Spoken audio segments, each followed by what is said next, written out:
रोटी बनानी पड़ेगी, खाना बनाना पड़ेगा, और उसके बाद किसी की अगर गाड़ी को साफ करना हो कि एक जो पाउंड है, 1 पाउंड, उसकी अगर आप वैल्यू बता सकेंगे कितनी वैल्यू है उस 1 पाउंड की, उसमें क्या क्या कुछ आ जाता है फॉर स्टूडेंट, उसको अर्न करने के लिए क्या क्या पापड़ बेलने पड़ते हैं। अपनी एप्लीकेशन से रिलेटेड जो पूछना चाहें डायरेक्ट यूनिवर्सिटी से पूछें, उससे बढ़कर तो कोई कंसल्टेंट नहीं है आपके पास। एडमिशन प्रोसेस के लिए सारा प्रोसेस करते हैं, तो वीज़ा अपॉइंटमेंट से लेके वहाँ पे लैंड करने तक कितने परसेंट चांसेस हैं स्कैमर्स के, और बेस्ट वे क्या है। 1 लीटर के साथ 1 लीटर फ्री वाला सिस्टम नहीं है वहाँ पर। अगर इनके पास स्टॉक में कोई चीज़ ज़्यादा हो ना तो वो फ्री दे रहे थे। तो वहाँ पर भी मैंने देखा कि गोरों को कि वो एक आधा ही उठा रहे थे, लेकिन मैंने एक पाकिस्तानी को देखा उसने पूरी ट्राली भर ली। हाय, वेलकम टू फॉडिक। तो दोस्तों, आज की वीडियो बहुत ही ज़्यादा मज़ेदार होने वाली है, क्योंकि आज मुझे स्पेशल गेस्ट ने ज्वाइन किया है from UK, from United kingdom. इसमें हम लोग डिस्कस करेंगे यूके की एजुकेशन सिस्टम को और वहाँ पर स्टूडेंट की लाइफ किस तरह से होती है। It's a great platform to let the people know what are the struggles behind. So myself is Fulizia. I just completed my chemical engineering from UET Lahore campus, and then I just moved to UK for my higher studies. So I'm from Lahore basically. ठीक है, तो आपने countries को target करने से पहले क्या क्या स्टेप बनाए थे, गोल्स क्या बनाए थे, और आपने जो डिसाइड किया कि पाकिस्तान से मूव आउट करना है मुझे, तो वाई यूके? ये एक टफ क्वेश्चन है, किसी की भी जिंदगी में आने वाला ये एक बहुत टफ क्वेश्चन है कि आपने किस कंट्री में जाना है अपनी एजुकेशन को परस्यू करने के लिए। कुछ ऐसे लोग होते हैं जिन्होंने अगर बाहर आना हो तो उन्हें ये लगता है कि वो पैसा कमाने के लिए आ रहे हैं। तो मैं directly ended up on UK नहीं हुआ था, मैंने भी एक पूरी थ्रू आउट रिसर्च की, Korea, China, to Norway, to America, then UK, and I have also included some of the Islamic countries also such as Saudi Arabia, King Abdulaziz University Jeddah. I've considered Turkey, Koç University है वहाँ पर, उनकी top ranking university. I've also considered Malaysia before coming to UK. But the main thing is कि जब आप इन चीज़ों को apply कर रहे होते हैं तो हर वक्त कुछ ना कुछ कॉन्स्टेंट्स चेंज हो रहे होते हैं। तो जब मैंने कोरिया से रिलेटेड अप्लाई किया तो they are more focus on research degree, और मेरा भी पैशन वही था कि मैं रिसर्च डिग्री को फॉलो करूँ। But in the time being आपके लिए जो सबसे इंपॉर्टेंट चीज होती है वो आपका वक्त होता है। उस वक्त के अंदर आपने कुछ ना कुछ अचीव करना होता है, बिकॉज आपने वहां से निकलना है एक जगह से और आपने मूव करना है। तो मैं ये देख रहा था कौन सी ऐसी कंट्री जो यूके के एजुकेशन सिस्टम के ऊपर बेस करती हैं, सॉरी यूएस के एजुकेशन सिस्टम के ऊपर बेस करती हैं। उनमें जो कंट्रीज हैं वो कोरिया के कुछ रिसर्च इंस्टीट्यूट इस तरह से हैं कि उन्होंने बीट करने के लिए अमेरिका को बनाए हैं। They are totally the research institutes. वहाँ पर आपको मे बी वो रैंकिंग में ना आते हो, मे बी वो आपको इस तरह से ना शो हो रहे हो, लेकिन दीज इंस्टीट्यूट्स जो के काम कर रहे हैं, इंडस्ट्रियल लिंक काम कर रहे हैं। तो मेरा टारगेट वो था। So when I was applying it was getting late for the responsive professors. उसमें कुछ चीज़ ये भी हो सकती हैं कि शायद हमारा अपना थोड़ा सा कसूर हो कि जो पहले से पाकिस्तानी स्टूडेंट्स गए हैं मे बी उनका रिस्पॉन्स इतना अच्छा ना हो उन प्रोफेसर्स के साथ। So they were reluctant to give you the call.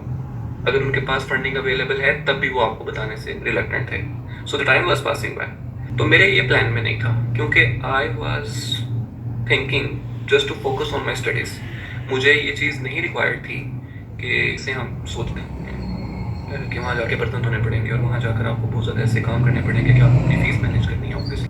कि आपके पास अगर इनिशियल थोड़े से फंड हों, और कुछ ऐसी universities at that time when I travelled in UK in 2022, उस वक्त इनके पास शॉर्टेज ऑफ ऑक्यूपेशन था।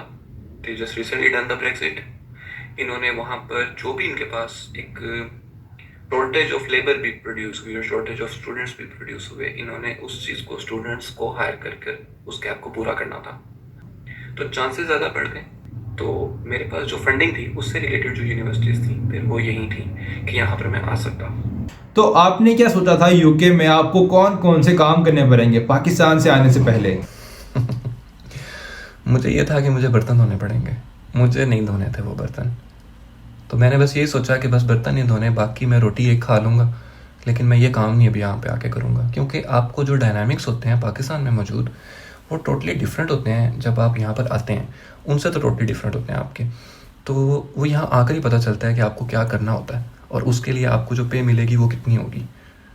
और बस यही सोचा था कि ये काम मैं नहीं करूँगा। और मैंने बहुत ज़्यादा सर्च भी किया था कि आपको कहाँ कहाँ पे काम मिल सकता है। किसी ने कहा आपको वेयर हाउस का वर्क मिल सकता है, मैंने कुछ ऑनलाइन सर्चेस की, आप किसी फैक्ट्री में काम कर सकते हैं, आप ये रेस्टोरेंट्स वगैरह में काम कर सकते हैं। मैं इनके हेल्थ केयर सेक्टर के अंदर, सोशल वर्क के अंदर ज़्यादा इंटरेस्टेड हो रहा था, क्योंकि मुझे थोड़ा सा एक्सपीरियंस भी था और मैं इन चीज़ों को ज़्यादा, क्योंकि वो ज़्यादा स्टडी रिलेटेड थिंग्स थी जो कि आपको कम से कम ब्रेन शार्प रखती हैं। एक सिक्योरिटी का भी था, जो यहाँ पर आकर बहुत से लोग एक कोर्स करते हैं और उसके बाद वो डोर सुपरवाइज़र और सिक्योरिटी से रिलेटेड अपनी काम को स्टार्ट करते हैं। इसका मतलब है कि जो इजीली जॉब मिलती हैं स्टूडेंट्स को, पार्ट टाइम जो वीकली हैं वो 20 आवर्स हैं, राइट? तो उसके साथ जो जॉब्स वहाँ पर यूके में इजीली अवेलेबल हैं, जो हमारे पाकिस्तानी जो है वो बहुत ज़्यादा उसमें फील भी करता है एम्बैरेसमेंट कि यार बर्तन धोने पड़ेंगे, रोटी बनानी पड़ेगी, खाना बनाना पड़ेगा, और उसके बाद किसी की अगर गाड़ी को साफ करना हो, यानी कि जैसे यहाँ पर सर्विस स्टेशंस होते हैं, तो ये बहुत ज़्यादा हम लोग फील करते हैं कि यार हम लोग ये वाला जाकर काम करेंगे। तो ऐसा भी हमने सोचा था कि यार मुझे ये भी करना पड़ेगा। पाकिस्तान में अब ये सिस्टम था, मैं बड़े रिलैक्स मॉल में था, और यहाँ पर अब मुझे अपना फीस भी पे करना है, अपना सर्वाइविंग भी करना है। देखें जुनैर, अच्छा क्वेश्चन है ये, थैंक यू। लेकिन मैं ना ये कहूँगा कि काम करने से हम लोग नहीं डरते। हम जिस बैकग्राउंड से आते हैं, हम लोग मेहनत करने के आदी होते हैं।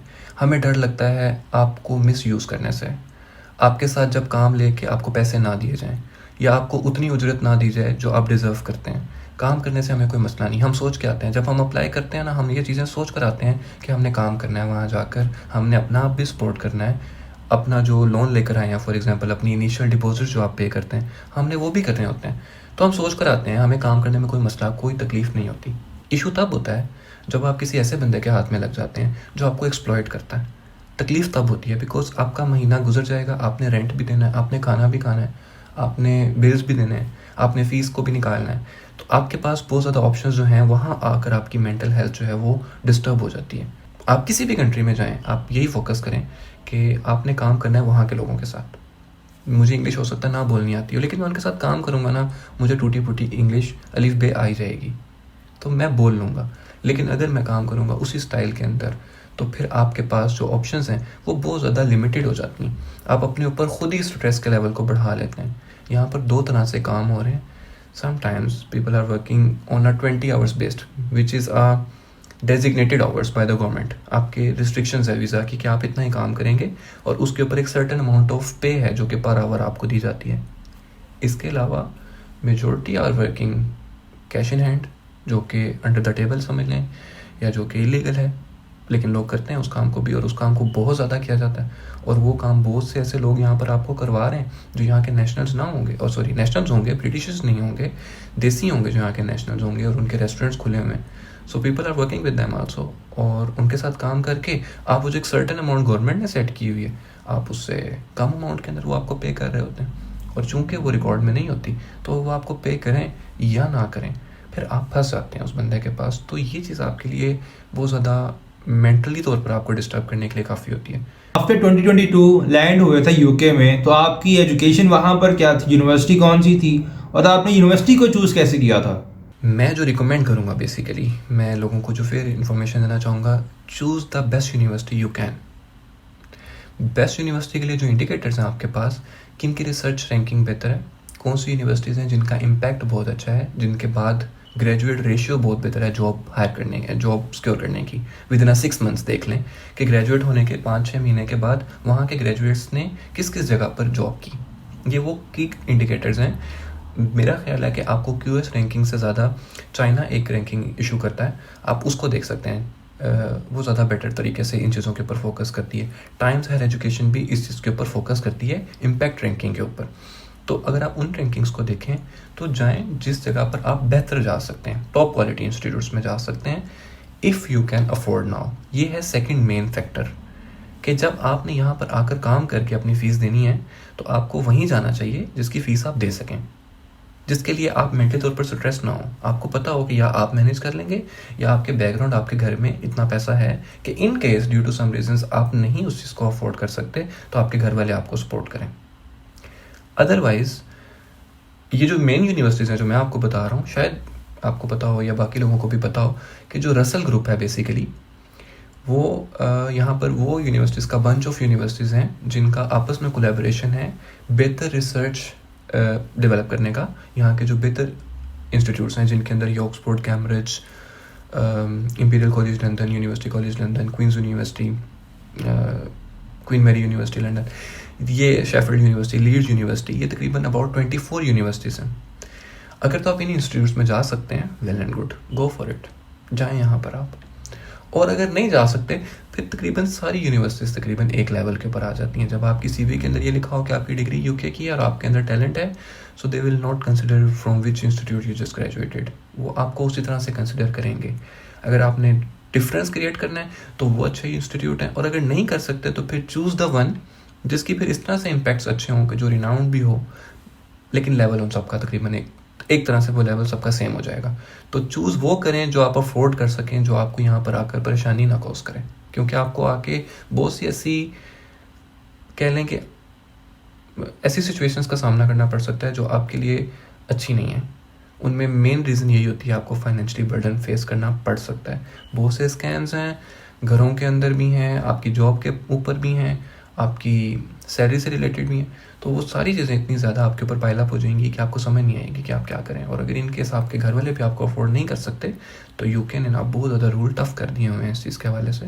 तो अगर आप फीस नहीं देते तो they will cancel your sponsorship और आपको वापस जाना पड़ेगा। अच्छा, यूके में जो काफ़ी ऐसी यूनिवर्सिटीज़ हैं जो इनिशियल डिपॉजिट्स भी आपको देती हैं कि आप अपना इनिशियल डिपॉजिट लेस पे करके वहाँ पर स्टूडेंट वीज़ा लेकर आ जाएं और उसके बाद अपनी फ़ीस जो है ना कुछ इंस्टॉलमेंट्स में पे करते जाएं। तो इस तरह की यूनिवर्सिटी जो ऑफ़र करती है, क्या उसकी रैंकिंग और आफ्टर ग्रेजुएशन आपकी अगर फ़ीस पूरी नहीं हो पाती तो आपको क्या रिलैक्सेशन मिलती है इस चीज़ की? अव्वल तो अगर कोई ऐसी यूनिवर्सिटी है, तकरीबन सब यूनिवर्सिटीज़ ऐसी हैं यहाँ पर जिनको इनिशियल डिपॉजिट चाहिए होता है। उसके बाद उनकी एक सर्टेन कंडीशन होती है कि by the end of this year या दिस मंथ और दिसंबर और समथिंग आप 50% पे कर दें और rest of the 50% will be paying in the instalments. वो जितनी भी हैं उन्होंने यूनिवर्सिटी ने डिसाइड की होती हैं, वो फिर आपको बता देते हैं कि आपकी इस मंथ इतनी फ़ीस इंस्टॉलमेंट बनती है, तो आप इस मंथ तक अपनी पूरी फ़ीस दे देंगे। तो इसमें कभी भी ये चांस नहीं होता कि आप ग्रेजुएट हो जाएं और आपकी फ़ीस पेंडिंग हो। उन्होंने आपकी फ़ीस को स्केजुअली ऐसे किया होता है कि with in the degree tenure आपकी फ़ीस पूरी की पूरी उन्होंने लेनी होती है। ठीक है, अगर आपकी फ़ीस फॉर एग्जांपल सेशन आपका सितंबर टू सितंबर है, एक साल का कोर्सेज भी होते हैं यूके में, तो अगर सितंबर से सितंबर का सेशन है आपका, तो जो नेक्स्ट सितंबर आना है उससे पहले आप यकीन करें जून तक मैक्सिमम उन्होंने आपकी फ़ीस ले लेनी है, सॉरी मई तक। ओके, मई तक उन्होंने आपकी सारी फ़ीस ले लेनी है। सितंबर से शुरू करना है लास्ट ईयर और नेक्स्ट ईयर मई तक उन्होंने आपके इंस्टॉलमेंट को डिवाइड करना है और आपकी फ़ीस को पूरा कर लेना है। तो ये तो कोई चांस नहीं है कि डिग्री कंप्लीट हो गई आपकी और आपकी फ़ीस पेंडिंग है।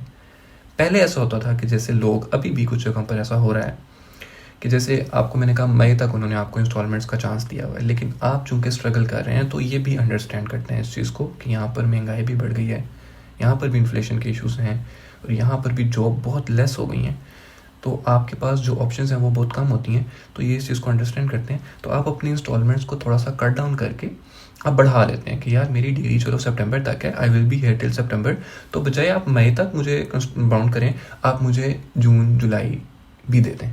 तो आप अपनी जो इंस्टॉलमेंट्स हैं वो उसको 2 महीने फर्दर एक्सटेंड करवा कर हर महीने अपने ऊपर जो बर्डन है वो थोड़ा कम करवा सकते हैं। लेकिन फिर भी ऐसा नहीं होगा कि डिग्री कंप्लीट हो जाए और आपकी फ़ीस पड़ी हो, ऐसा नहीं होगा। और अगर ऐसा होता है आप स्किप करते हैं तो they will give you the notice, क्योंकि आपके पास जो कैस का मैंने आपसे जिक्र किया था, certificate of acceptance of studies, जो यूनिवर्सिटीज़ आपको इशू करती है वो यूके वीआई की तरफ से होता है। आप समझ लें कि बहुत सी यूनिवर्सिटीज़ यूके के अंदर इंटरव्यू कंडक्ट नहीं करती, तो अगर वो इंटरव्यू नहीं कंडक्ट करी इसका मतलब यह है कि एम्बेसी सॉरी इंटरव्यू कंडक्ट नहीं करती। तो चूँकि यही है कि उनके वो यूनिवर्सिटीज़ के ऊपर ट्रस्ट करती हैं, उन्होंने यूनिवर्सिटीज़ को उतने ही कैश इशूज़ करने की इजाज़त दी होती है जिसके ऊपर उन्हें पूरा ट्रस्ट हो कि yes these students can complete the degree, these students can manage with the funds also, तो हमें कोई इशू नहीं होगा।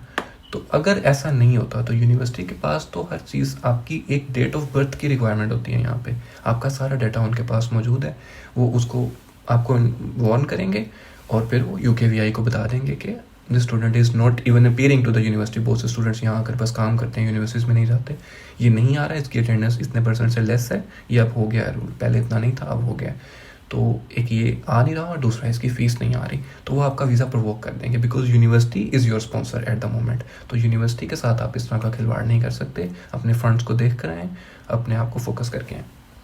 ओके, तो इसमें सबसे ज़्यादा जो चांसेस हैं जहाँ पर आप अपना जो अर्निंग करके साथ साथ अपनी फ़ीस भी पे कर सकते हैं, लाइक कि इंग्लैंड में ज़्यादा चांसेस हैं, स्कॉटलैंड में है, या फिर वेल्स में है, या फिर और अदर पार्ट्स में है, कहाँ पर ज़्यादा अच्छा ऑप्शन है स्टूडेंट्स के लिए, बेनिफिट कहाँ कहाँ पर है?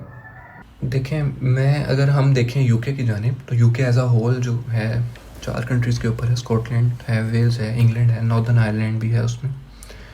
तो आपके पास जितने भी बड़े शहर हैं उनके अगर फॉर एग्जांपल कैपिटल्स की बात कर लें, जैसे नॉर्दर्न आयरलैंड के कैपिटल बेलफास्ट है, बहुत से बच्चे जो हैं या स्टूडेंट्स वो बड़े शहरों में जाने से थोड़ा सा हिचकिचाते हैं कि वहाँ पर रेजिडेंस जो है वो महंगी है, विच इज़ वेरी ट्रू, बहुत महंगी है, ठीक है।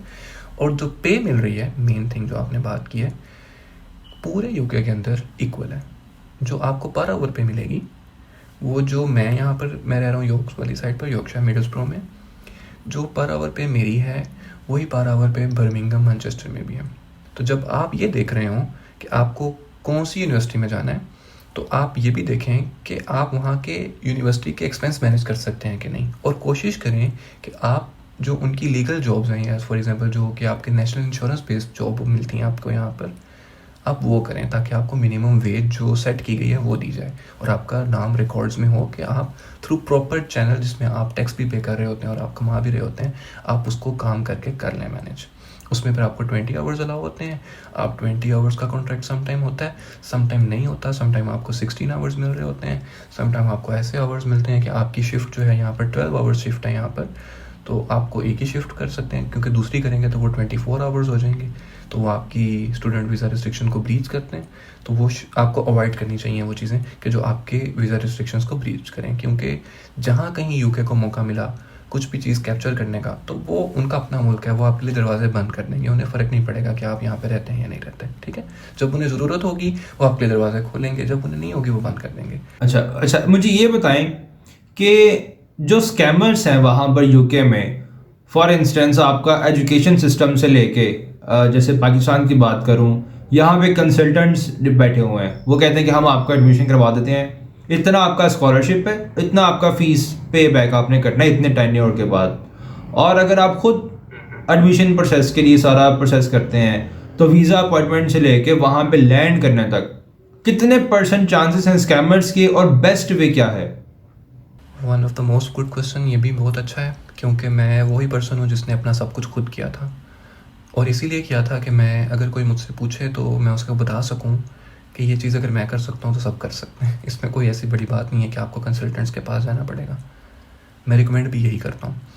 बाज़ दफ़ा कुछ लोगों के ऊपर मैं ब्लेम नहीं करता कि वो कंसल्टेंट्स के पास क्यों जाते हैं। कुछ केसेस ऐसे होते हैं, अगर उनका कहीं वीज़ा रिजेक्ट हुआ हुआ है या उन्होंने कुछ ऐसा किया हुआ है, या समटाइम उनके पास जी फंडिंग नहीं है अपनी बैंक स्टेटमेंट शो करने की, तो आपको कंसल्टेंट्स अपने तौर पर बैंक स्टेटमेंट शो कर देते हैं, तो आप मजबूर हैं कि आप उनके साथ चले जाते हैं। वो फिर आप 2-4 लाख उनको एक्स्ट्रा देकर आप कम से कम अपनी वो शो कर देते हैं बैंक स्टेटमेंट, और आप आगे चले जाते हैं। तो आप ये इस रीज़न पे आप जा सकते हैं। अगर ऐसा नहीं है तो आपको कोई ज़रूरत नहीं है कंसल्टेंट्स के पास जाने की। जो मैंने केस किया था यूके की, एक मेन इंपॉर्टेंट बात ये भी है कि आपने मास्टर्स के लिए जब भी अप्लाई करना हो यूके में, तो आप as many as you can universities में अप्लाई कर सकते हैं। यहाँ पर अप्लाई करने की कोई फ़ीस नहीं है, कोई एप्लीकेशन फ़ीस नहीं है, ना ही कोई एप्लीकेशन प्रोसेसिंग फ़ीस है। ये सबसे अच्छी बात है। ऐसा नहीं है कि आपने एक यूनिवर्सिटी में अप्लाई किया और आपको कोई 100 पाउंड देने पड़ेंगे। बाकी कंट्रीज़ में ये इश्यूज़ भी हैं कि आप एप्लीकेशन जब फाइल करते हैं तो उसके लिए आपको एक्स्ट्रा अमाउंट पे करनी पड़ती है। तो यूके के अंदर ये चीज़ नहीं है। तो जब आप अप्लाई करते हैं यहाँ पर, तो आप किसी भी यूनिवर्सिटी में अप्लाई कर सकते हैं। फिर उसके बाद आप वहाँ पर सिर्फ़ और सिर्फ अपना पोर्टल बनाकर ऑनलाइन अपने डॉक्यूमेंट्स अपलोड करना शुरू कर दें। इवन आप यूनिवर्सिटीज़ को ईमेल भी कर सकते हैं। वो आपको पोर्टल बनाकर एक स्पेसिफिक एप्लीकेशन नंबर दे देंगे। आपने जब अपनी यूनिवर्सिटी से बात करनी हो, ईमेल के अंदर अपना वो रेफरेंस नंबर कोड करें, अपनी एप्लीकेशन से रिलेटेड जो पूछना चाहें डायरेक्ट यूनिवर्सिटी से पूछें। उससे बढ़कर तो कोई कंसल्टेंट नहीं है आपके पास। One of the main reason, आप वहीं पे पूछें। हम डर रहे होते हैं कि पता नहीं इंग्लिश होगी क्या होगा, हमें पता नहीं प्रोसेस के बारे में। कोई मसला नहीं, कुछ गलत हो जाएगा, वो आपको सही तरीके से गाइड करेंगे। इवन वो आपको उस चीज़ से रिलेटेड कंपनसेट भी करेंगे कि ठीक है आपने ये गलती की है, हम आपको इस तरह से एडजस्ट करते हैं, आपको टाइम दे देते हैं, आप इस चीज़ को ठीक कर लें। आपको टाइम दे देते हैं, अगर उन्हें लगे कि आपको इंग्लिश लैंग्वेज जो रिक्वायरमेंट आईएलटीएस है या पीटी है या वट एवर जो भी है, आपने अभी सबमिट नहीं किया, कोई मसला नहीं, आप एप्लीकेशन फाइल कर दें। आप एप्लीकेशन फाइल कर दें, they will accept your offer, और आपको बता देंगे कि आप अगर इंग्लिश लैंग्वेज का इतने बैंड्स जमा करवा दें तो हम आपको अनकंडीशनल ऑफर लेटर भी दे देंगे। वो कम से कम आपको कंडीशनल ऑफर लेटर देने के लिए तैयार है, पूरी यूनिवर्सिटीज जितनी भी हैं। तो आपको किसी कंसल्टेंट के पास जाने की ज़रूरत नहीं है। और जो स्कॉलरशिप की बात आप करते हैं, वो जो कंसल्टेंट आपको बताते हैं, वो कंसल्टेंट नहीं लेकर देता आपको, वो आप ही की मेरिट की बेस के ऊपर, आप ही के ग्रेड्स की बेस के ऊपर, हर यूके की यूनिवर्सिटीज़ मास्टर लेवल के ऊपर कुछ हिस्सा उन्होंने रखा होता है स्कॉलरशिप का। जो भी बंदा उस पर फाइल करेगा वो हर किसी को देंगे, मुझे भी मिला था। तो उसमें कंसल्टेंट की कोई वो नहीं है, आपके होंगे वो आपको हर चीज़ फ़ौरन बता देंगे कि आपकी बेस्ड ऑन दिस जीपीए ये बनता है, आपका based on this IELTS score आपका ये डिस्काउंट बनता है। वो आपके साथ फीस में लग के आ जाएगा कि आपने फ़ीस पहले साल की 4000 पाउंड्स जमा करवानी थी फॉर एग्जांपल, आपको 2000 पाउंड्स फॉर एग्जांपल स्कॉलरशिप है, आपने 2000 जमा करवानी है। तो कोई कंसल्टेंट का कमाल नहीं होगा उसमें, उसमें आप ही की कोशिश होगी कि which university you want to choose, क्योंकि मुझे पता है कि मैंने क्या पढ़ा है और मैंने क्या पढ़ना है according to the market demands. Consultants are there, अगर तो वो इंजीनियर्स हैं, अगर तो वो उस मार्केट डिमांड को अच्छा समझते हैं तो फिर वो आपको बता सकते हैं। अदरवाइज उनका मेन फोकस ये होता है कि मैं आपको लंदन भेज दूंगा, आप लंदन जाना चाह रहे हैं ना, हमारे पे छोड़ दें। वो आपको लंदन की, वो तो यूनिवर्सिटीज तो ओपन बैठी हुई हैं, वो तो चल रही हैं इंटरनेशनल स्टूडेंट्स के ऊपर, उन्हें तो पैसा चाहिए। तो लंदन आना काम नहीं है, आपने जिस जगह पर जाना है, जो काम कर रहे हैं, जो काम करने जा रहे हैं, आपको पता है और आपकी रिसर्च है, टाइम स्पेंड करें, ये इन्वेस्टमेंट है। मास्टर्स आपको करने की ज़रूरत नहीं होती, मैं इंजीनियर बन गया था यूईटी से ग्रेजुएट होने के बाद, ये तो एक फर्दर क्वालिफिकेशन है ना जो मेरी अपनी मर्जी से हो रही है। तो अगर मैंने अपनी मर्जी से काम करना है तो मुझे उसके ऊपर रिसर्च करनी पड़ेगी, थोड़ा सा पढ़ना पड़ेगा, थोड़ा देखना पड़ेगा। चैट जीपीटी आजकल तो बड़े आर्टिफिशियल इंटेलिजेंस की चीज़ें बहुत ज़्यादा आ गई हुई हैं, तो मेरा नहीं ख्याल कि आपको इन्फॉर्मेशन के ऊपर कोई मसला होगा। अगर होता भी है, आप उस यूनिवर्सिटी के पेज के ऊपर जाएं, one of the most important thing जो मैं आपको भी बताने लगा हूँ, वहाँ पर उनके अलुमनाई के पेजेस बने होते हैं। आप उन स्टूडेंट से डायरेक्ट कॉन्टैक्ट करें कि मैं आना चाहता हूँ, क्या करूँ। उससे बड़ा तो कोई कंसल्टेंट नहीं है, मुझसे पूछ लें, जो लोग वहाँ पे मौजूद हैं आप उनसे पूछ लें ना, तो आप डायरेक्ट उनके साथ लिंक हैं। अब आपको कोई ऐसी इन्फॉर्मेशन के अंदर इबाम नहीं है, 2-3 लोगों से पूछें और उसके बाद आप वहाँ पर ज्वाइन करें। और एक और मज़े की चीज़, बहुत सी यूनिवर्सिटीज़ ने अपने ही पेज के ऊपर अपने ऑफिशियल कंसल्टेंट्स को भी रेफ़र किया होता है, दे will not charge you anything. ये मैं बहुत मज़े की बात आपको बताऊं, शायद लोगों को ना पता हो, यूनिवर्सिटीज़ ने अपने पेज के ऊपर कंसल्टेंट्स बताए होते हैं, लाहौर में ये मेरा कराची में ये है, फैसलाबाद में ये कंसल्टेंट। अगर आप अपना प्रोसेस उनके थ्रू करवाएंगे, हम उनको पे करेंगे, आपने उनको पे नहीं करना, आपका प्रोसेस भी स्मूथली होगा and they will be responsible for your answers, every question वो आपको देंगे जवाब। अगर आप डर ही रहे तो कुछ यूनिवर्सिटीज़ तो ये चीज़ भी ऑफर कर रही हैं आपको किसी कंसल्टेंट के पास जाने की ज़रूरत नहीं है। Open your portal, upload your documents, get the conditional offer letter based, यानी कंडीशनल ऑफर लेटर का मतलब यही है कि उनकी कुछ कंडीशंस हैं कि इस कंडीशन को पूरा करेंगे तो एडमिशन मिल जाएगा। वो आपके हो सकता है इनिशियल डिपॉजिट हो, बेस्ड ऑन योर डिग्रीज वो जज कर लेंगे कि जिसने 4000 देना है कि 1000 देना है। वो इंग्लिश लैंग्वेज रिक्वायरमेंट्स पे भी आपको बता देंगे, भी आइट 6 बैंड चाहिए, 6.5 चाहिए, 7 चाहिए, वट एवर जो भी है वो भी आपको बता देंगे। उसके बाद आपके पास टाइम होना चाहिए कि यार मेरा इंटेक सितंबर इंटेक, आप ये भी ना करें कि आप अगस्त में अप्लाई करना शुरू करें, तो फिर यूनिवर्सिटी का तो कोई कसूर नहीं। आप अपनी पूरी रिसर्च रखें और उसके बाद आप अप्लाई कर दें। No application fees, apply as much as you can in every university, open the portal at least. जहाँ से कंडीशनल ऑफर आता है देख लें यार आप उसमें से कौन सा अफोर्ड करते हैं, कोई मसला नहीं है। Once you get the cash, जो CAS की मैं बात कर रहा हूँ, जब आपको कैश मिल गया, आपने सारी कंडीशंस पूरी कर दी, तो उस कैश की बेस के ऊपर आप वीज़ा अप्लाई कर दें। UK VI मैंने खुद किया था, उनकी वेबसाइट के ऊपर जाएं, कुछ भी नहीं है, आपकी सारी वही डिटेल्स बार बार पूछेंगे आपसे, आपकी previous travel history. Most of the cases हम लोग नहीं गए होते तो वो आसान हो जाता है, अगर गए हमें तो ऑब्वियसली उनके लिए भी आसान ही है क्योंकि एक दफ़ा उन्होंने बाहर का एक्सपोजर लिया हुआ है। तो आप अपनी सारी इन्फॉर्मेशन उनको अपलोड करते हैं, आप वीज़ा फ़ी पे करते हैं, आप हेल्थ सरचार्ज पे करते हैं, आपकी अपॉइंटमेंट होती है। अपॉइंटमेंट के लिए फिर आप अलहदा से VFS की अपॉइंटमेंट के लिए उसकी एक वेबसाइट है, आप वहाँ जाकर अपॉइंटमेंट लेते हैं, जहाँ पर आपने सिर्फ अपनी बायोमेट्रिक्स करनी होती है, क्योंकि डॉक्यूमेंट्स आपने ऑनलाइन अपलोड कर दिए होते हैं, आपको बायोमेट्रिक देनी होती है। तो वो VFS ग्लोबल का ऑफिस है, उसकी अपॉइंटमेंट आप लेते हैं और आप वीज़ा अप्लाई कर देते हैं, पासपोर्ट सबमिट करवा आते हैं, पासपोर्ट लग के आपको ईमेल आ जाती है। ठीक है। तो एक ऐसी चीज़ जो आपको फील हुआ हो कि यार ये चीज़ ना यूके में ना होनी चाहिए, इस चीज़ ने मुझे बहुत तंग किया है, आइदर वो स्कैमर्स, आइदर वो पाकिस्तानी कल्चर्स, पाकिस्तानी हमारे जो वहाँ पर भी दो नंबरियाँ करते हैं, जिस वजह से पूरी दुनिया में हमारा जो है ना एक अलग ही मुकाम बना हुआ है। तो एक चीज़ वो ऐसी, वो क्या है? जो मैं ब्लेम करूँगा उन लोगों को जो बहुत अरसे से यहाँ पे रह रहे हैं और उन्होंने कोशिश नहीं की आगे बढ़ने की। वो लोग जो यहाँ पैदा हुए और उसके बाद उनके पास अपॉर्चुनिटीज़ थी कि वो अच्छी यूनिवर्सिटीज़ में जा सकते थे और उन्होंने कोशिश नहीं की। उन्होंने बस ये देखा कि हम बेनिफिट्स लेंगे, हम यहाँ पर रहेंगे, हम जॉब सीकिंग अलाउंस लेंगे, थोड़ा बहुत पढ़ लेंगे, टैक्सी चलाएंगे, पिज़्ज़ा शॉप बनाएंगे और बस। ये चीज़ मैं चाहता हूँ काश अल्लाह करे हमारे मुसलमानों को और पाकिस्तानियों को समझ आ जाए कि मेरी क्या अहमियत होगी, कि अगर मैं किसी कंपनी में जाऊँगा ऑब्वियसली मैं किसी को गाइड कर सकूँगा।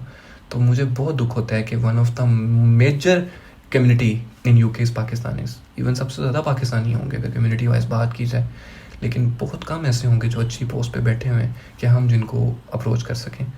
तो मेरी बड़ी ख्वाहिश है कि ये चीज़ यूके से ख़त्म हो जाए। अच्छा, एक और चीज़ कि एक जो पाउंड है, एक पाउंड, उसकी अगर आप वैल्यू बता सकेंगे कितनी वैल्यू है उस एक पाउंड की, उसमें क्या क्या कुछ आ जाता है फॉर स्टूडेंट, उसको अर्न करने के लिए क्या क्या पापड़ बेलने पड़ते हैं? हाँ देखें जी, सबसे पहले तो सबको मैं बता दूं कि ऑनलाइन वेबसाइट पे अवेलेबल है जो नेशनल मिनिमम वेज है यहाँ पे यूके में इस वक्त है 11 pound 44 pence, 1144 pounds per hour हमें मिलते हैं। Once I was on a shopping centre, तो मैंने देखा कि यहाँ पर शॉपिंग करके देखते हैं। शुरू में आप यही करते हैं, आप सबसे पहले तो घूम रहे होते हैं कि आपको कोई जॉब मिल जाए, फिर आप थक जाते हैं तो आपने बेसिक चीज़ें तो लेनी पड़ती हैं आपको। तो मैंने देखा था एक कपल था, इंडियन कपल था, वो बिल करवा रहे थे अपना।